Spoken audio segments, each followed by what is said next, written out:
Bonjour à toutes et à tous. Bonjour Jean-François. Bonjour Marine. Alors ici, dans le hall du théâtre, je suppose qu'il y a une raison particulière. Tout à fait, nouvelle rentrée rime aussi avec la rentrée des scènes mitoyennes, donc plein de nouveaux spectacles à découvrir encore cette année et nous allons tout de suite nous y pencher. Oui, je vous propose d'aller retrouver Alain de Seine, directeur, qui va vous expliquer certainement ça de long en large. Et pendant ce temps-là, moi je vais aller voir un petit peu ce qui se passe en coulisses. Très bien, et bien comme ça nous saurons tout sur le théâtre de Cambrai. Allons-y.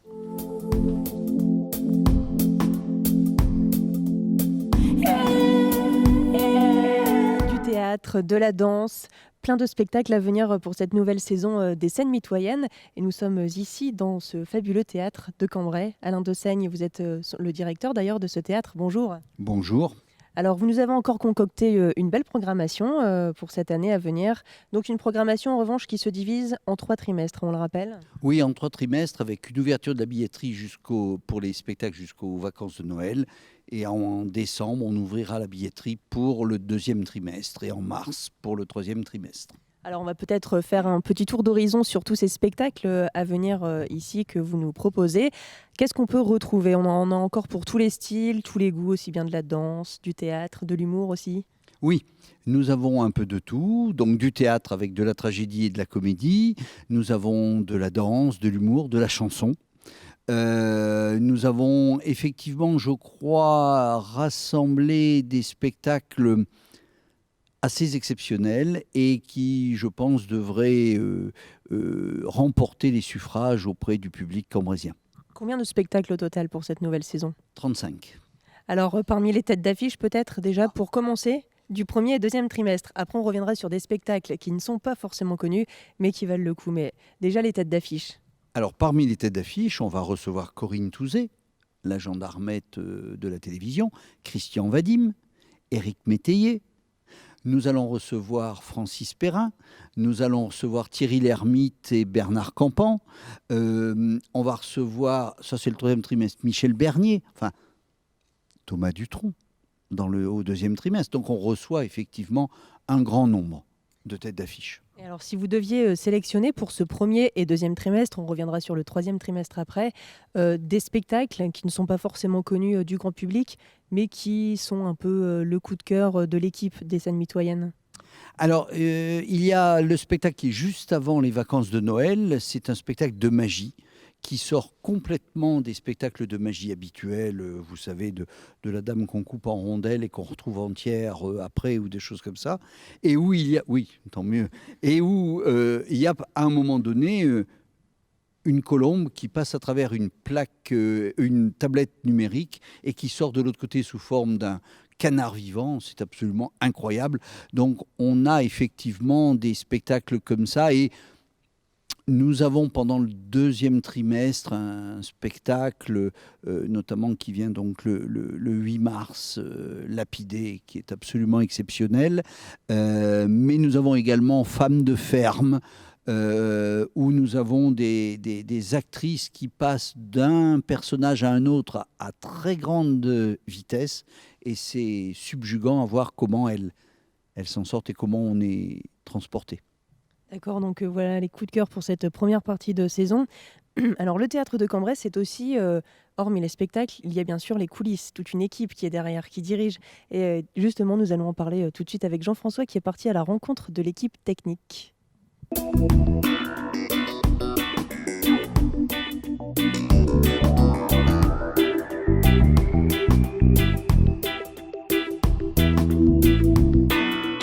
Avec Romuald, donc régisseur son du théâtre, on est ici à une vue exceptionnelle sur la scène. C'est peut-être sans doute la meilleure vue d'ailleurs pour les spectacles. Et c'est normal parce qu'il faut bien sûr régir d'une part le son, mais aussi les lumières. Alors comment ça fonctionne ? Quel est votre travail tout au long d'une journée de préparation d'un spectacle ? Sur une prestation professionnelle, on va d'abord recevoir une fiche technique de par la production, la compagnie. Bien en amont, souvent on les a quasiment 1 an à l'avance sur les compagnies sérieuses et qui ne font pas de mise à jour régulière. Cette fiche technique va nous permettre de pouvoir appréhender les besoins en termes de personnel et en termes de matériel, que ce soit en lumière, et donc ça c'est géré par la régie son du théâtre Meryl Foulon avec son collègue Romain, Et pour le son, c'est donc Samuel, mon technicien, et moi-même qui gérons cette partie. Donc c'est très simple, c'est un dossier technique plus ou moins important selon les demandes. Et dedans, on va retrouver le plan de feu avec les métrages, etc. pour la lumière, les demandes en son, le nombre par exemple, de canaux nécessaires pour la prestation. Il peut y avoir aussi du matériel qui n'est pas disponible ici, et là dans ce cas-là il faut monter un petit dossier à présenter au directeur pour une location probable. Et après, une fois que tout est ok, validé entre nous, parce qu'on passe énormément de temps au téléphone pour valider avant leur arrivée. Avec les régisseurs du spectacle. Exactement, avec les régisseurs de spectacle, parce que c'est pas le jour où où ils arrivent qu'il faut gérer le problème. Donc ça, une fois que c'est validé, ils arrivent et nous on est sereins eux aussi.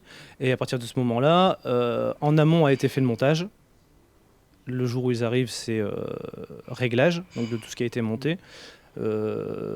Possible raccord ou répétition selon... Il y a des répétitions quand même. Alors ça dépend. Si c'est quelque chose qui tourne tous les jours, c'est juste un raccord pour voir si tout marche bien et ça roule.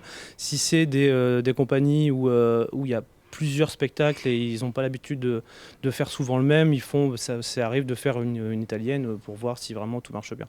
Mais ça dépend vraiment, c'est du cas par cas. Donc ils sont là, ils assistent au spectacle, ils sont avec vous pour faire les contrôles au dernier moment ou les réglages.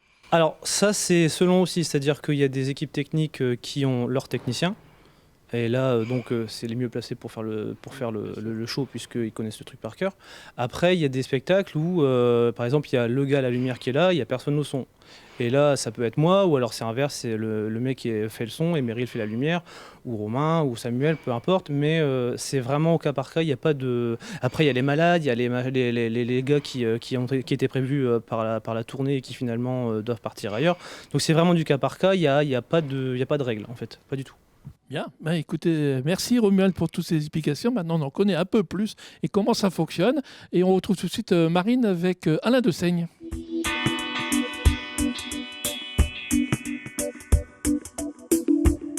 Alain, est-ce que vous pouvez nous dire déjà combien est-ce qu'il y a de places dans ce théâtre assise ? 720 places.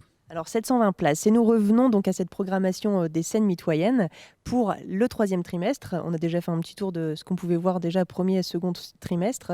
Pareil, quels sont les spectacles qui méritent peut-être un coup de projecteur ? Alors j'en mettrai 3. Nous allons recevoir L'Aigle à 2 têtes, qui est un spectacle de romantisme littéraire puisque les deux amoureux meurent à la fin. C'est pas beau. Bon. Ensuite, nous allons recevoir Ring avec Sarah Biasini, la fille de Romy Schneider, qui c'est un spectacle qui est une succession de sketchs sur la vie de couple.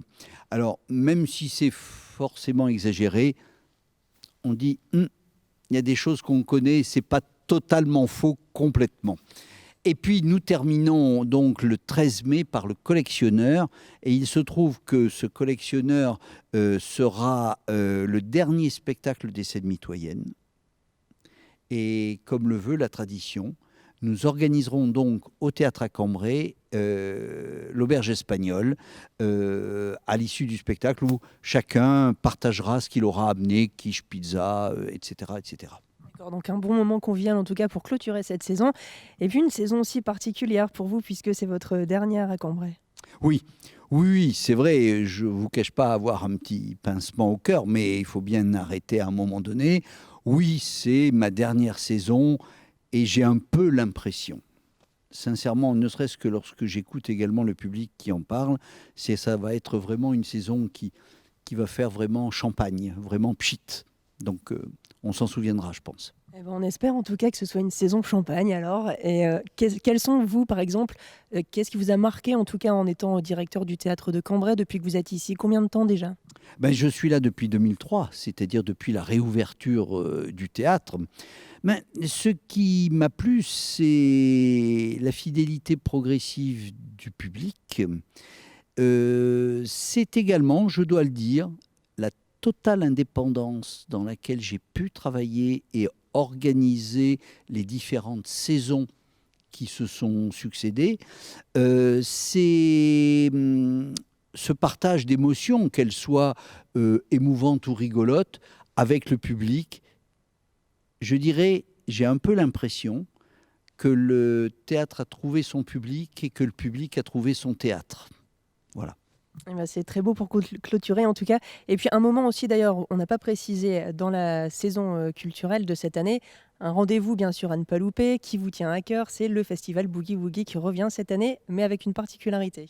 Oui, donc c'est effectivement le boogie, parce que là maintenant il est bien installé, et l'hommage sera fait sur Elvis Presley, parce que le boogie est un rock à 6 temps. Donc on va avoir du rock et on pourra danser le rock and roll, pas le rock, au pied de la scène.